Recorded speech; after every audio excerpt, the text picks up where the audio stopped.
La idea es contarles un poquito de lo que yo hago en el día a día y cómo es ese proceso para saber si invertir en una acción o no. Entonces, la idea es acá contarles desde el punto de vista un poco teórico y académico y desde el punto de vista de la experiencia, que yo creo que son temas que ninguno puede dejar al otro, ¿sí? El tema académico, el tema teórico juega un papel fundamental en el proceso de inversión, pero la experiencia definitivamente nos brinda ese feeling y esa lucha del día a día.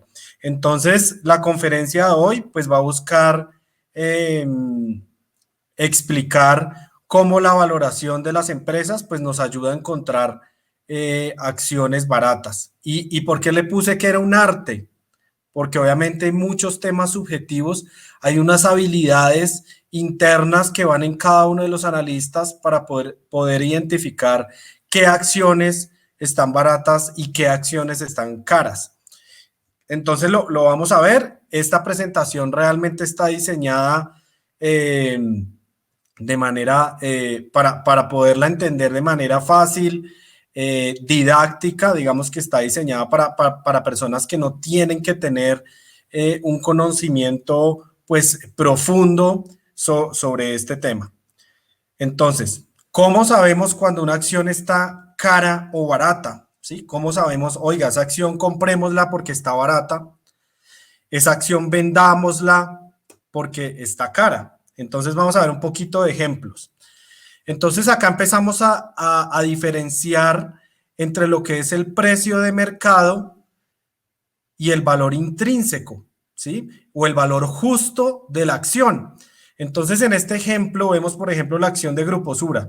Entonces ustedes ven que acá está el precio de mercado y acá abajo está el valor intrínseco de la acción, ¿sí?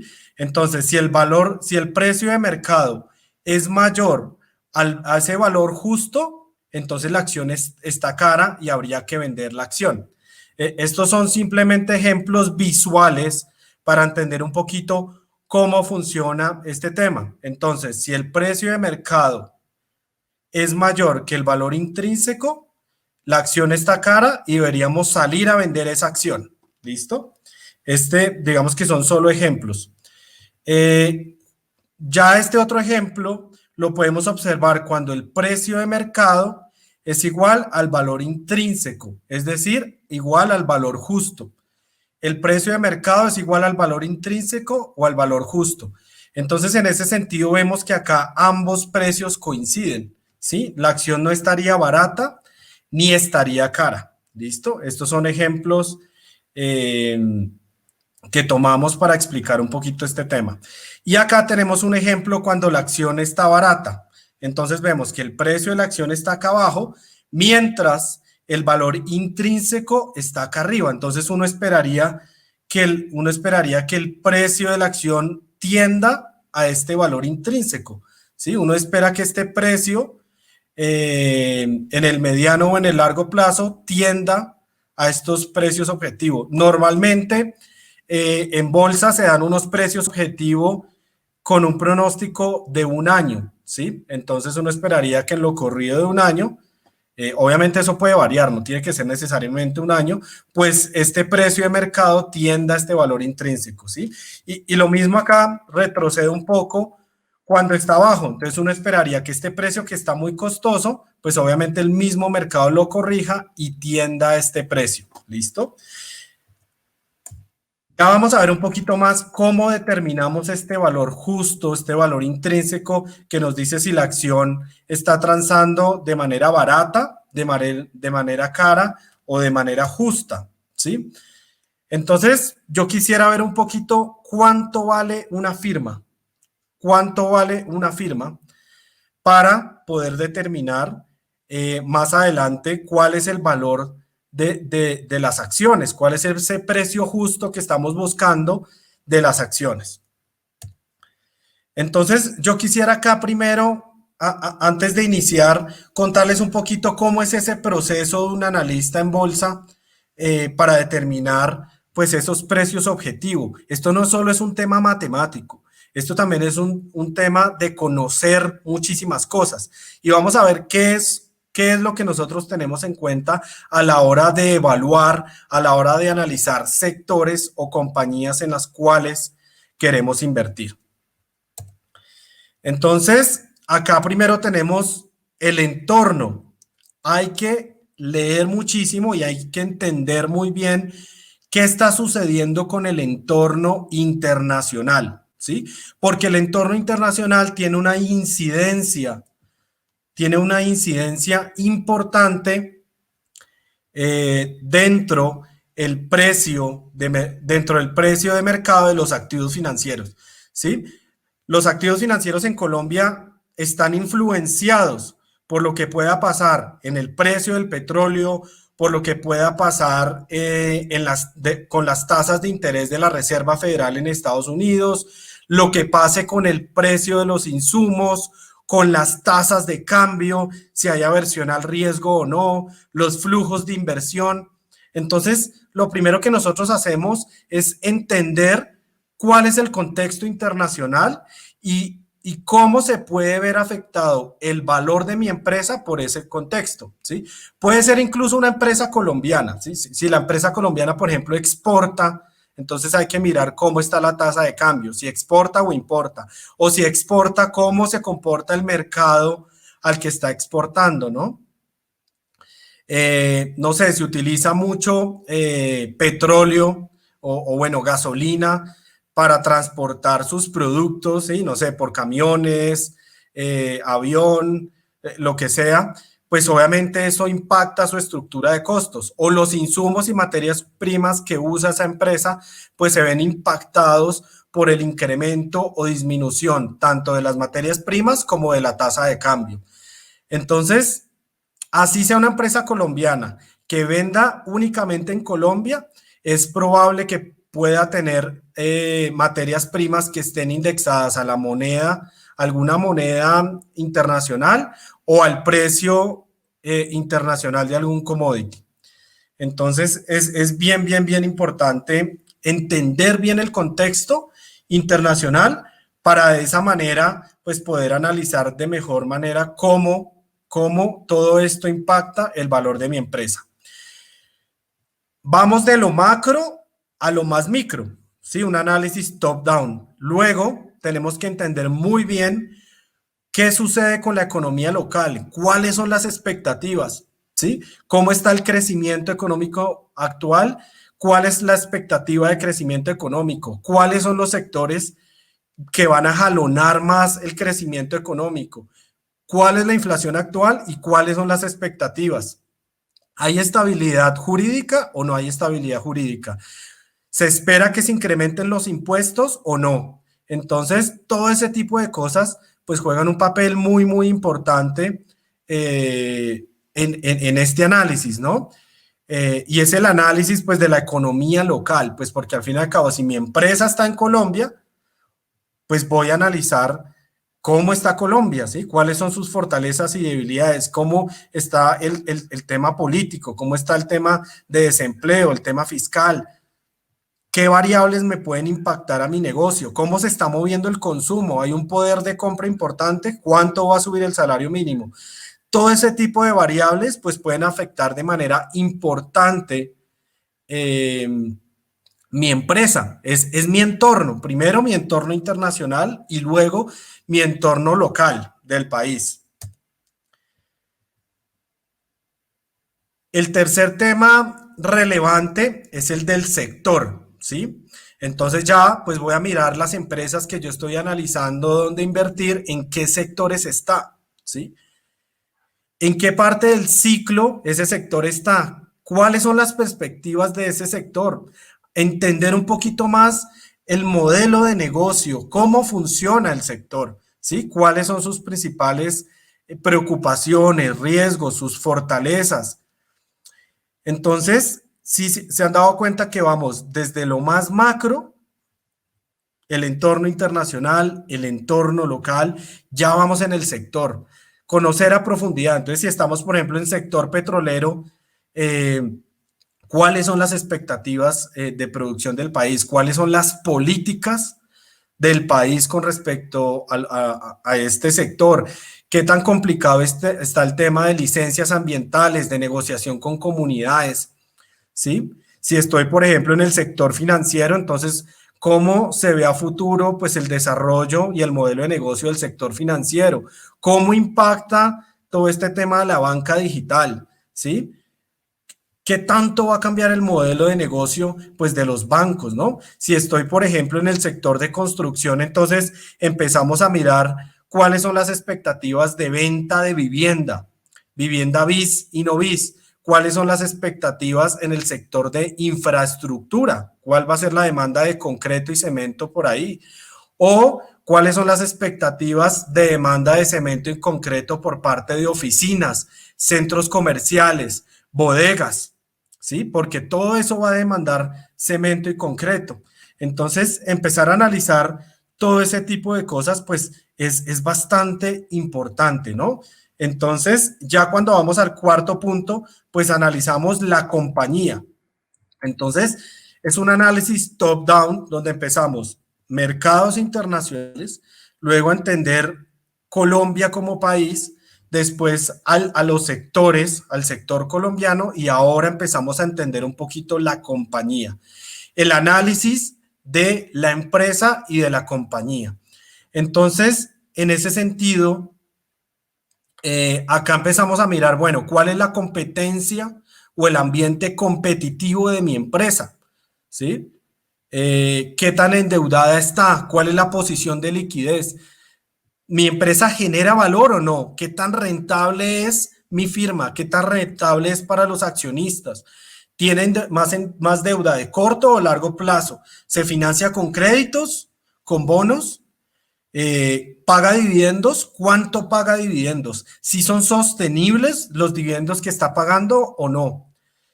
¿En qué países tiene presencia, no? Entonces yo tengo presencia en Estados Unidos, Chile, México.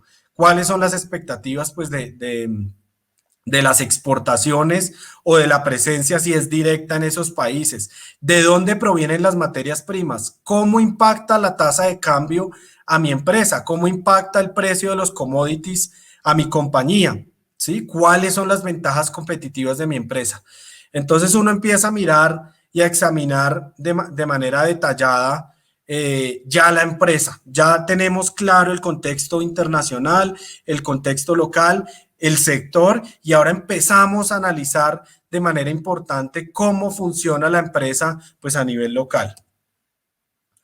Entonces acá empezamos a mirar cómo valorar la empresa. ¿Cuánto vale una empresa? ¿Cómo sabemos cuánto vale una empresa? ¿Sí? ¿Cómo sabemos cuánto vale una empresa? Entonces, en ese sentido, lo que hacemos es, de manera muy sencilla, acá pongo el ejemplo de un apartamento, ¿sí? O de un local comercial. ¿Cuánto vale el apartamento? ¿Cuánto vale el local comercial? Normalmente lo que hace la gente es vender un apartamento, un local comercial, usando la metodología como de múltiplos.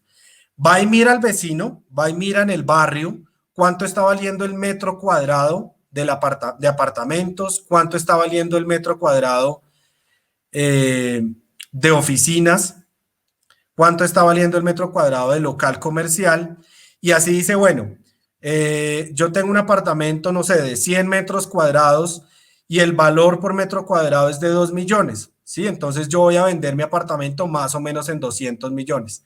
Este tipo de valoración, por ejemplo, que lo usan mucho los vehículos inmobiliarios, y de hecho es el que más pesa dentro de la valoración de las empresas y dentro de la valoración de los vehículos inmobiliarios para sus activos, son obviamente activos para inversión. Entonces yo estoy comprando un apartamento o un local comercial para inversión, para arrendarlo. Entonces en ese sentido yo lo que traigo es el valor presente, calculo todo el flujo de caja del apartamento en arriendo o del local. Entonces digo, bueno, a mí me pagan 1 millón de arriendo cada mes, de manera mensual por el apartamento.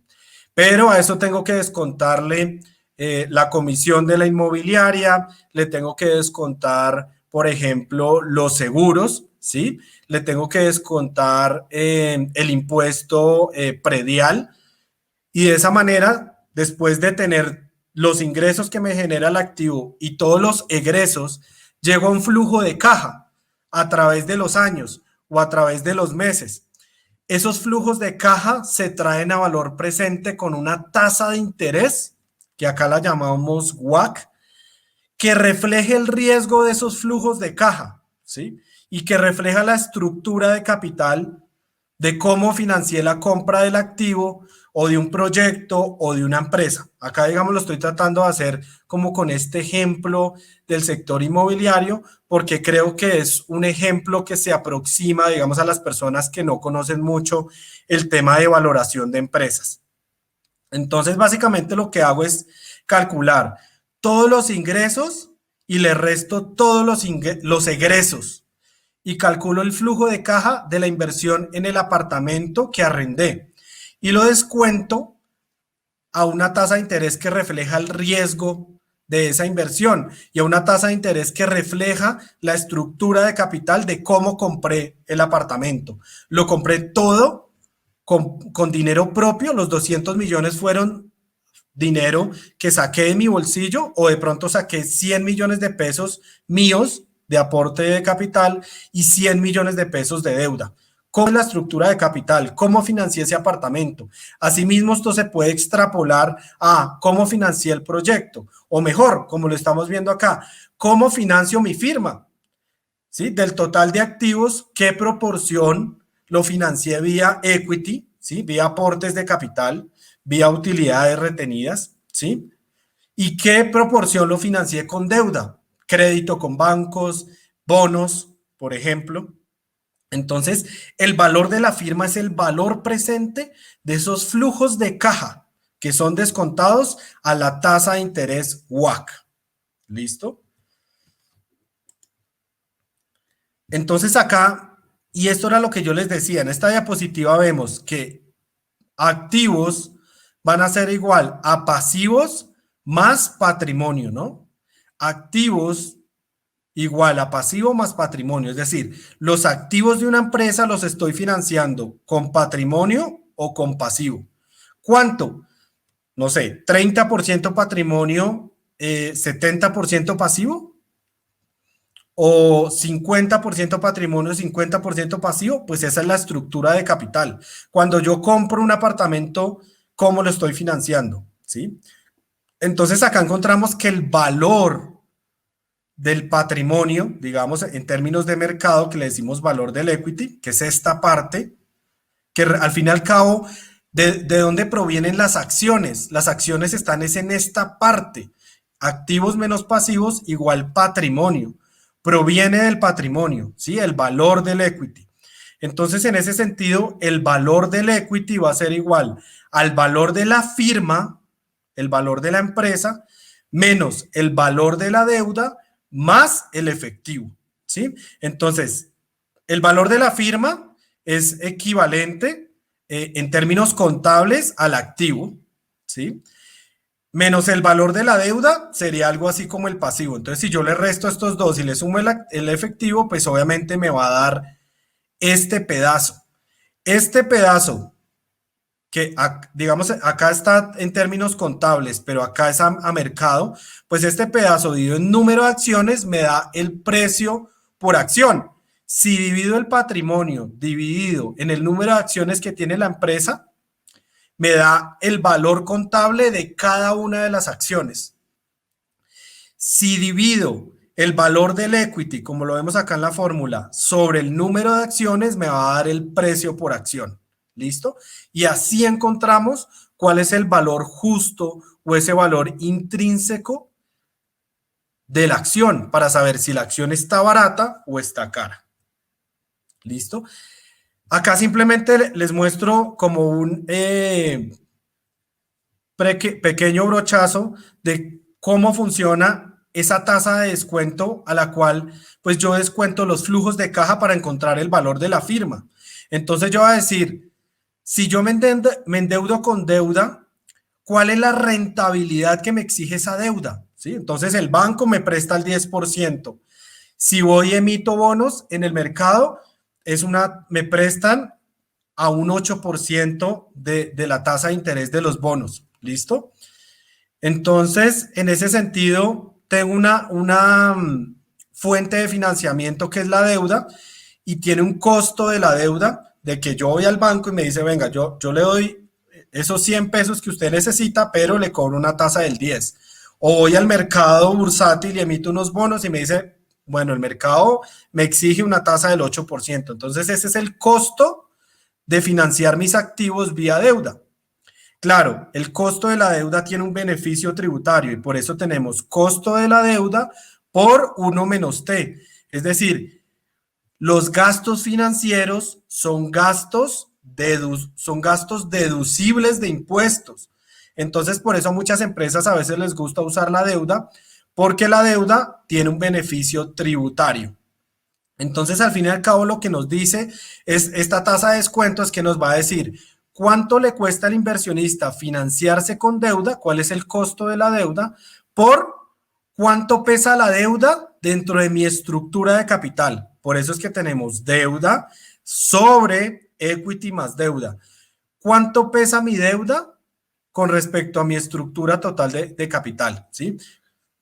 ¿Qué proporción de mis activos estoy financiando con deuda? Y aquí, ¿qué proporción de mis activos estoy financiando con equity? ¿Qué significa este KE? Eso significa, si un inversionista va a invertir en mi empresa, ¿cuál es la rentabilidad mínima que exige para invertir en mi empresa? Ese inversionista puede decir, no, yo no invierto en esa empresa si a mí no me dan por lo menos el 12% de rentabilidad efectiva anual. Si no, yo no me meto ahí. ¿Listo? Esa es la rentabilidad mínima que exige el inversionista. Claro, hay unas metodologías como por ejemplo la metodología del CAPM para calcular esta rentabilidad del inversionista. Pero para que ustedes lo entiendan mejor, pues es básicamente esa rentabilidad mínima que exige el inversionista. Esta rentabilidad que exige el inversionista debería ser mayor a la rentabilidad pues que exige el de la deuda. ¿Por qué? Porque la rentabilidad del inversionista o el inversionista pues está enfrentado a mayores riesgos, ¿sí? Está enfrentado a mayores riesgos, porque si se quiebra la empresa en un escenario, digamos, de liquidación o de bancarrota, pues primero se le va a pagar a los deudores. Primero, si, se le va a pagar a los deudores y si queda platica luego de pagar a los deudores, pagar impuestos, proveedores, salarios a los empleados, al final, si queda plata, se le distribuye también a los inversionistas. Entonces, como el riesgo que están soportando los inversionistas es mayor, su rentabilidad, pues exigida, también debe ser mayor.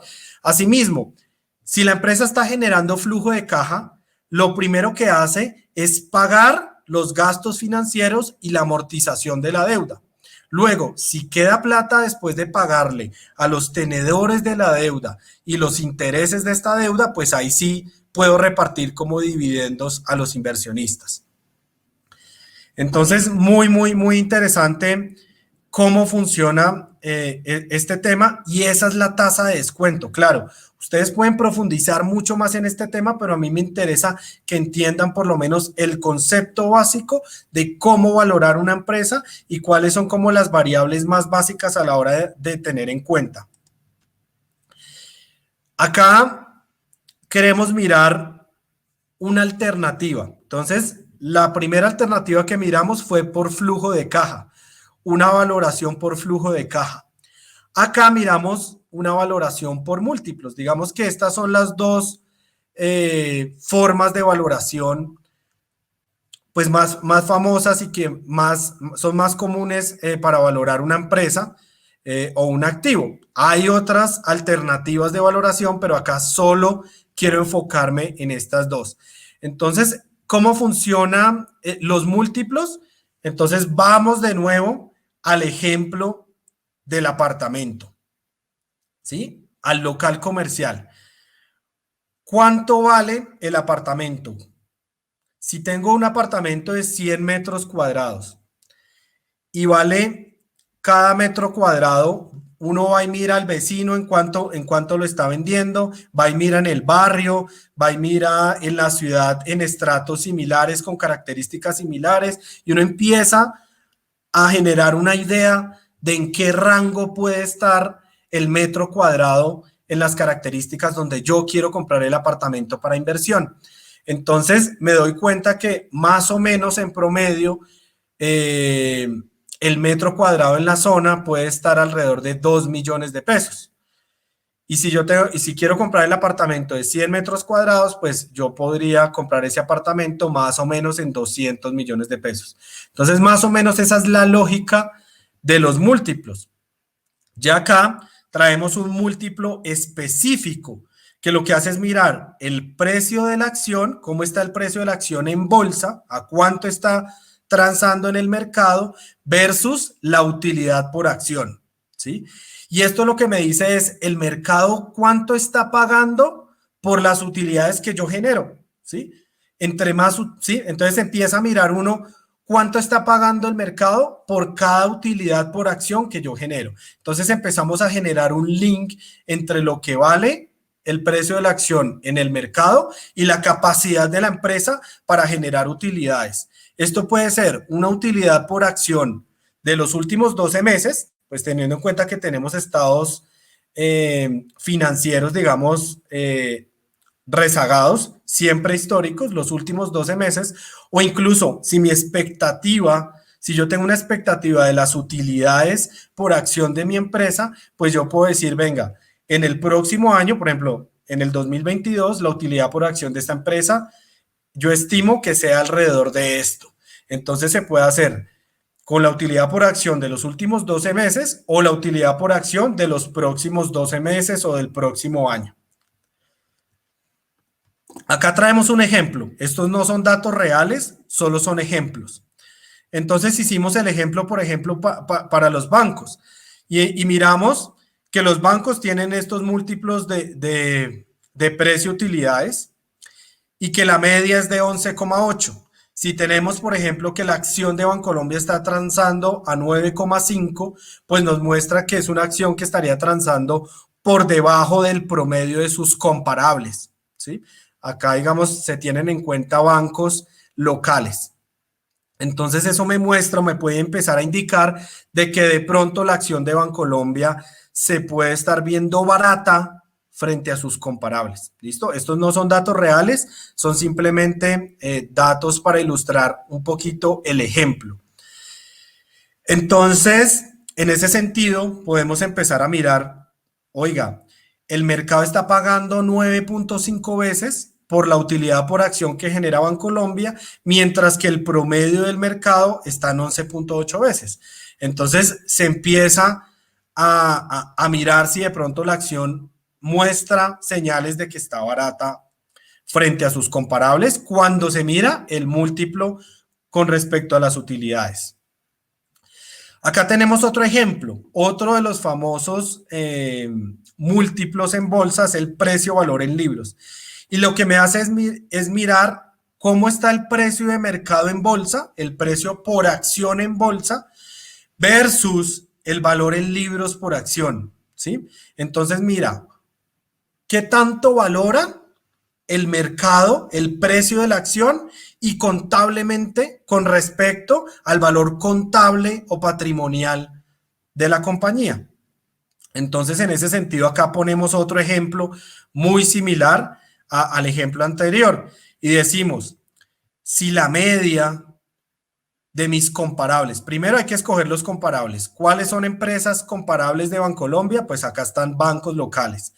Si la media de los comparables es de 1,6 y Bancolombia me está transando a 0,9, pues eso quiere decir que Bancolombia está transando, primero está transando por debajo de mi valor en libros y segundo está transando por debajo de mis comparables, ¿sí? Está transando por debajo de mis comparables. Entonces, en ese sentido, pues llama mucho la atención cómo pues la acción está transando de pronto un múltiplo que parece interesante y muestra señales de si la acción se ve barata o cara, que en este caso, pues, muestra señales de que se podría ver barata. Claro, no basta con mirar solo el múltiplo. Acá yo lo miro y mi primera impresión es que la acción puede estar barata, pero hay que mirar si hay alguna explicación que haga de por qué esa acción pueda estar mostrando múltiplos más bajos. Entonces hay que ir a mirar, a comparar la rentabilidad, en este caso de Bancolombia, con la rentabilidad de los otros bancos, por ejemplo. ¿Sí? Hay que ir a mirar la cartera vencida, cómo es la comparación, qué tan importante o qué tan alta es la calidad de la cartera frente a la calidad de la cartera de los otros bancos. ¿Cuáles son las expectativas de crecimiento de la cartera? ¿Cuál es su composición de la cartera? Entonces, entender si es un banco que está más expuesto a los segmentos de consumo o a los segmentos hipotecarios, al segmento corporativo, ¿sí? Todo eso empieza a mirarlo uno. Los niveles de solvencia están bien, muy por encima de los niveles regulatorios, o de pronto está teniendo problemas con los niveles de solvencia, ya están muy cerca a los límites regulatorios. Entonces, en ese sentido, pues llama mucho la atención pues de qué está sucediendo, ¿no? ¿Qué está sucediendo? Pero estos múltiplos le ayudan a uno a entender mucho y a dar señales, pues, de si la acción de pronto está barata o está cara. Acá pongo de ejemplo algunos múltiplos que ya no son precio-valor en libros y precio sobre utilidades por acción, que son, digamos, múltiplos estándar que se utilizan en muchos sectores, sino que también existen múltiplos que se pueden adecuar a cada una de las empresas. Entonces, por ejemplo, el Enterprise Value sobre reservas. Entonces empezamos a mirar cuánto está dispuesto a pagar el mercado por las reservas que tiene Ecopetrol, ¿sí? Entonces uno dice, bueno, Ecopetrol, ¿cómo están reservas con sus comparables? ¿Está bien o está mal? Y empieza a mirar cuánto está dispuesto a pagar el mercado, cuántas veces está dispuesto a pagar el mercado por las reservas que tiene por explotar Ecopetrol. O miramos, por ejemplo, la capacidad instalada de cemento y concreto de Cementos Argos con respecto a la capacidad que tiene, que muestra el mercado para pagar con respecto a esas toneladas de capacidad. No pueden ser necesariamente capacidad instalada de producción de cemento, puede ser también producción actual de cemento. Entonces uno empieza a crear múltiplos que también se adecúen al modelo de negocio y a la lógica de negocio de cada una de esas empresas. Reservas de petróleo, capacidad de toneladas de cemento, y en el caso de éxito, por ejemplo, mirar en términos de metros cuadrados, cuántos metros cuadrados tiene éxito, cuánto está pagando el mercado por cada uno de los metros cuadrados pues que paga éxito. Importante acá, yo se los dije al principio, no es un tema solo de matemáticas, ¿sí? Acá va un tema también de mucho feeling del analista, que el analista realmente entienda y comprenda tanto el sector donde se mueve cada empresa como la compañía como tal. Entre más experto me vuelva en ese sector y en esa empresa, pues obviamente voy a obtener mejores resultados. Entonces, el feeling del analista juega un papel fundamental, ¿sí? La experiencia, porque es que la experiencia, acá digamos hemos hablado de pronto de temas un poco más teóricos, de pronto un poco más técnicos, pero ese feeling y esa experiencia del analista juegan un papel fundamental pues a la hora de entender un poco más el sector y la empresa. Yo les hablaba de la diferencia entre el valor contable y el valor de mercado. Entonces es importante diferenciar, ¿no? El valor de mercado es el valor que está en bolsa. ¿Cuánto vale el equity de esa firma según el mercado? Y el valor contable es, voy al balance general y miro el patrimonio y ahí me dice contablemente, siguiendo las normas contables, cuánto vale el equity o el patrimonio de la empresa. Entonces, por eso nosotros ahorita, anteriormente, veíamos la diferencia que hay entre mirar el valor contable y el valor de mercado. Acá les vamos a mostrar unos ejemplos de coberturas de las empresas, cómo presentan por medio de informes los equipos de investigaciones económicas y estrategia, pues las coberturas de las empresas, ¿sí? El precio objetivo y también la recomendación. Entonces, este es un ejemplo de un informe que sacó Casa de Bolsa y Corfi Colombiana y que muestra qué empresas se está analizando. Celsia, ¿sí? Celsia, que pues es principalmente una empresa de servicios públicos de energía. ¿Cuál es el precio objetivo que les dio por la Esto es una metodología únicamente de flujo de caja. Y acá lo que miramos es que el precio objetivo es de 5.196. ¿Listo? Y se recomienda sobreponderar la industria, generación y distribución de energía, el sector utilities. Entonces, acá simplemente recortamos un poquito la primera parte del informe, pero son informes bastante largos, donde se explica, se hace un análisis del sector, las perspectivas del sector, los riesgos, ya se mira también la compañía, los beneficios, los riesgos de la empresa. Entonces es un análisis pues bastante integral del sector, de la empresa y obviamente que argumenten. Cada comisionista de bolsa tiene su precio objetivos y su recomendación y saca informes de este tipo que son, por ejemplo, informes de cobertura, ¿sí? Entonces, este es el ejemplo de Celsia. Acá tenemos otro ejemplo y es el ejemplo de Canacol. Entonces, en este informe se está analizando Canacol, el precio objetivo según la metodología de valoración de flujo de caja,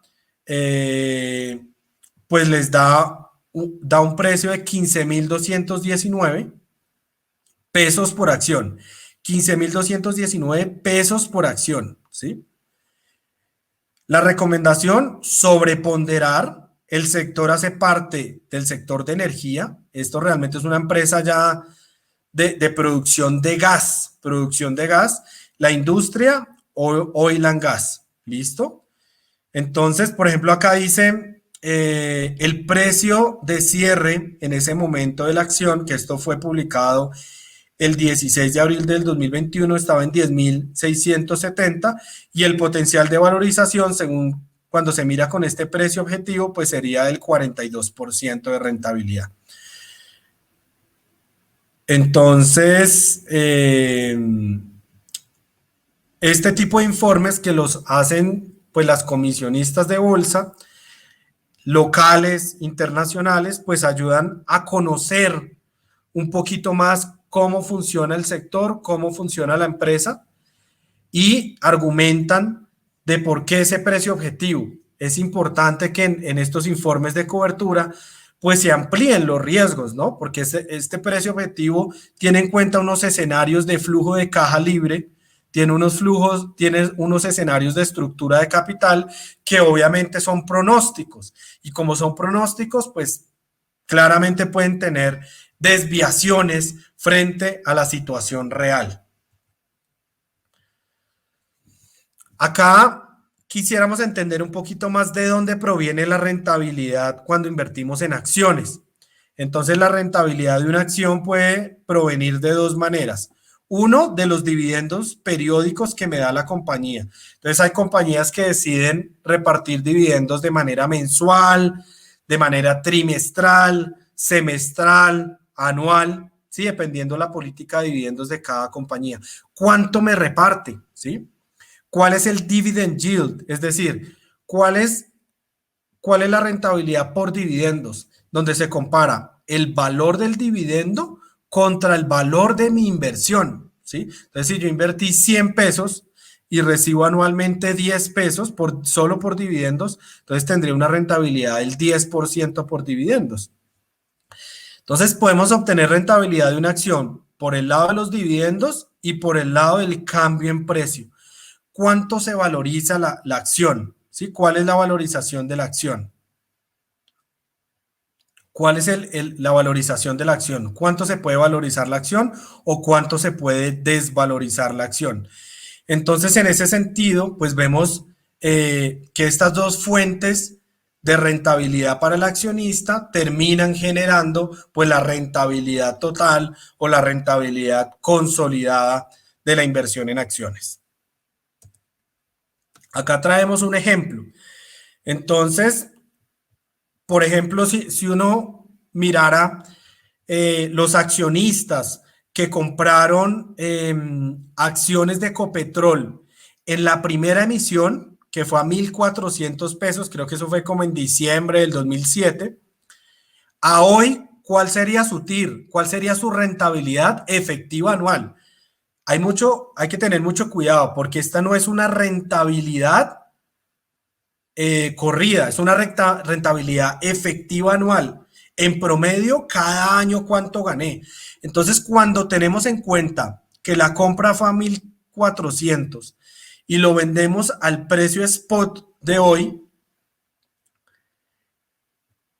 hay que tener en cuenta los dividendos que se pagaron en la mitad y en qué fechas se pagaron esos dividendos. ¿Listo? Entonces, se tiene en cuenta estos 1.400 que fueron la inversión por acción y se va mirando el dividendo por acción que gané en todos los años, en el 2008, en el 2009, 2010, hasta el 2021. ¿Cuáles son todos esos dividendos que han pagado? Porque esa es plata que me ha entrado, ¿sí?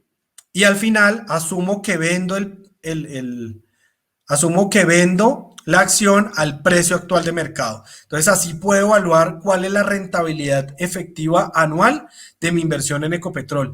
Pues eso nos da una rentabilidad alrededor del 15%. Entonces, es muy interesante cómo los accionistas que compraron en esa primera emisión, que digamos que es la emisión más grande, pues han tenido una rentabilidad muy interesante.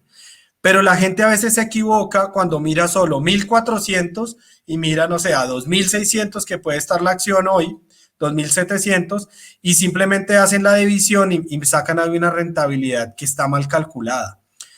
Tener en cuenta los dividendos es sumamente importante, porque Ecopetrol, si bien los dividendos han fluctuado, también porque pues esos dividendos dependen en gran medida del precio del petróleo, pues Ecopetrol históricamente han habido muchos años donde ha repartido muy buenos dividendos. Entonces, cuando descomponemos un poquito la rentabilidad de este 15%, nos daba que los dividendos explican el 67% de esta rentabilidad y el precio el 33%, ¿sí? O incluso que esto fuera un 40-60. Entonces nos muestra que la rentabilidad de Ecopetrol para los que compraron en la emisión primaria a 1.400 pesos en el 2007, pues ha sido una inversión interesante, pero la mayoría de su rentabilidad está explicada por el pago de dividendos en mayor medida que por la valorización del precio. Entonces, a la hora de que ustedes evalúen la inversión, miren cuál es la política de dividendos de la empresa, cuál es el potencial de valorización pues, de esa acción. Bueno, acá simplemente les quería mostrar rápidamente ya temas como un poquito más de coyuntura en el mercado de renta variable, pues vemos que definitivamente las crisis brindan oportunidades de inversión. Este es el Colcap, la fuerte caída que tuvo el Colcap el año pasado, hacia los meses de febrero, marzo, se desplomó muy rápido. Y aquí en medio de una sobrereacción, pues habían oportunidades de inversión muy interesantes. Los ciclos económicos van y vienen, ¿sí? Vamos a tener ciclos económicos malos, de recesión o de fuerte desaceleración y ciclos económicos buenos de boom, de mayor crecimiento económico. Entonces, el movimiento de la bolsa pues refleja esos ciclos económicos. El año pasado estuvimos en un ciclo económico muy malo, lleno de incertidumbre, todo el mundo encerrado en la casa, las oficinas solas, los centros comerciales pues totalmente cerrados. Obviamente esa aversión al riesgo se vio reflejada en el precio de los activos, pero yo siempre he pensado que las crisis son oportunidades de inversión únicas, ¿sí? Únicas, digamos que suceden cada ciertos periodos de tiempo. Entonces es muy interesante ver cómo las crisis nos brindan oportunidades de inversión muy interesantes. Y es porque las utilidades de las empresas, los ingresos de las empresas se golpean muy fuerte porque estamos en el ciclo bajista. Obviamente, si uno espera que esa empresa no se vaya a quebrar y que pueda resistir a la crisis, pues más adelante esas utilidades y esos ingresos se van a empezar a, a recuperar, ya sea en un año, en 2 o en 3 años, pero vamos a empezar a ver otra vez la recuperación económica, la recuperación de los ingresos, la recuperación de las utilidades, que como lo vimos, pues eso va a generar que la empresa otra vez vuelva, a pesar de que la acción cae. Si las utilidades suben, eso presiona para que el precio de la acción empiece a subir. Entonces, por eso las crisis son oportunidades de inversión muy interesantes. Claro, no es fácil invertir en una crisis porque es un momento de alta aversión al riesgo. Es un momento donde uno dice, no sé qué hacer, qué se va a quebrar, qué va a pasar, hasta dónde va a ir esto, cuánto tiempo vamos a durar encerrados, en el caso específico del año pasado. Pero son temas muy interesantes para analizar, ¿no?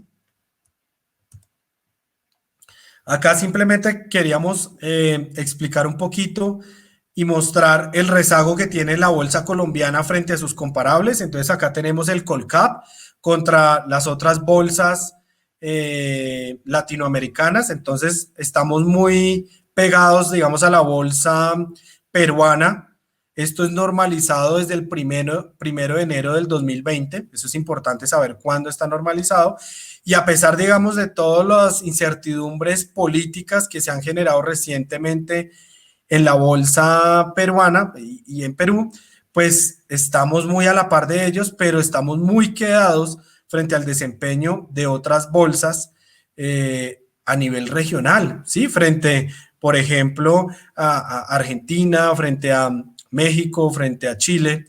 Entonces, en ese sentido, pues llama mucho la atención los rezagados que nos encontramos frente al resto de la región, a pesar pues de que hemos venido mejorando los pronósticos de crecimiento económico. Cuando lo miramos frente al precio del petróleo, pues también vemos un rezago relevante frente al precio del petróleo. Entonces vemos que normalmente hay una relación alta históricamente entre el Colcap y el precio del crudo, y más si se mira ese precio del petróleo en pesos colombianos, ¿no? Porque antes teníamos precio del petróleo a $100, pero por ejemplo con una tasa de cambio a 1.800. Ahora tenemos un precio del petróleo a $75, pero con una tasa de 3.800. Entonces cuando miramos el precio del petróleo en términos de pesos colombianos, pues eso está en máximos. Entonces en ese sentido vemos que el Colcap no ha seguido el buen desempeño del precio del petróleo en dólares y aún menos cuando se mira en pesos colombianos. Entonces vemos que el índice colombiano se encuentra muy rezagado frente a sus comparables y rezagado frente al precio del petróleo. Acá básicamente lo que miramos es, esta es la composición del volumen operado por cada uno de los agentes. Entonces vemos que en el 2010 el retail, todo lo de personas naturales y sector corporativo, eran los más importantes que negociaban el día a día, pues las acciones. Pero a medida que va pasando el tiempo, esta participación del retail ha venido disminuyendo y quien lo ha venido reemplazando en mayor medida son los extranjeros. Entonces, hoy en día los extranjeros mueven un volumen de negociación importante en nuestro mercado de renta variable y han venido quitándole pues participación al retail. Entonces, por eso es que los flujos de compra y los flujos de venta de los extranjeros pues se han vuelto más relevantes y pueden explicar el rezago actual de la bolsa colombiana. Como los extranjeros han venido vendiendo este año y el año pasado de manera importante acciones colombianas, pues esa es una de las razones por las cuales se ve el rezago de la bolsa del Colcap frente a los demás índices de la región. Entonces, es importante que los extranjeros por lo menos moderen las ventas para que el Colcap pueda alinearse más con sus fundamentales y deje de estar tan rezagado. Aquí miramos las expectativas de crecimiento para Colombia. para el año 2021 y 2022. Entonces, estas expectativas de crecimiento económico se han venido ajustando al alza. ¿Por qué miramos tanto esto y por qué es tan importante? Pues básicamente porque si la economía crece más y más impulsado por el consumo, como lo está haciendo ahorita, pues definitivamente los ingresos de las empresas empiezan a mejorar y también lo hacen los ingresos, también lo hacen las utilidades de las empresas. Entonces, si aumentan los ingresos de las firmas y empiezan a aumentar las utilidades de las firmas, pues claramente eso va a presionar para que las acciones empiecen a subir de manera importante. Y eso lo vemos acá. Estos son los múltiplos históricos del Colcap. Entonces, los múltiplos históricos del Colcap, básicamente lo que nos muestran es históricamente cómo han estado esos múltiplos y ahora cómo están. Entonces, llama la atención, por ejemplo, este precio sobre UPA, ese que compara el precio contra las utilidades, se encuentra muy por debajo de la media histórica. El precio valor en libros también se encuentra por debajo de la media histórica y la rentabilidad por dividendo pues se ve por encima de la media histórica. Entonces, eso nos empieza a dar señales de que también cuando miramos los múltiplos históricos, el Colcap se ve barato. Acá lo miramos frente a sus comparables y vemos que en términos de valor en libros, de precio sobre UPA, del precio sobre las utilidades por acción y por dividend yield, pues parece que también el Colcap se ve barato. ¿Listo? El Colcap se estaría viendo barato por esos múltiplos. Digamos que por EV/EBITDA, sí, estos son datos tomados de Bloomberg, sí se ve más como en la mitad de la tabla. Acá simplemente quería resaltar un poquito, históricamente, pues la rentabilidad de la renta fija ha superado la rentabilidad por dividendos, solo por dividendos, del mercado de renta variable. Sin embargo, en este momento hemos observado pues que la rentabilidad por dividendos es mayor a la rentabilidad que nos muestra la renta fija, ¿sí? Entonces eso hace que en términos relativos la renta variable se vea más atractiva que la renta fija. En términos relativos, solo mirando la rentabilidad de los dividendos contra la rentabilidad de la renta fija, ¿sí? De corto plazo, ¿no? Estos son test de corto plazo. Sin embargo, ¿cuáles son las expectativas? Como este año los ingresos y las utilidades de las empresas han mejorado de manera significativa, uno esperaría que este año las utilidades sean mucho mejores que en el 2020 y de esa manera se van a repartir muy buenos dividendos para el próximo año. Entonces, el próximo año vamos a ver que esta rentabilidad por dividendos que estamos viendo acá del 3.2 se nos va a subir muchísimo más. Y aquí lo vemos.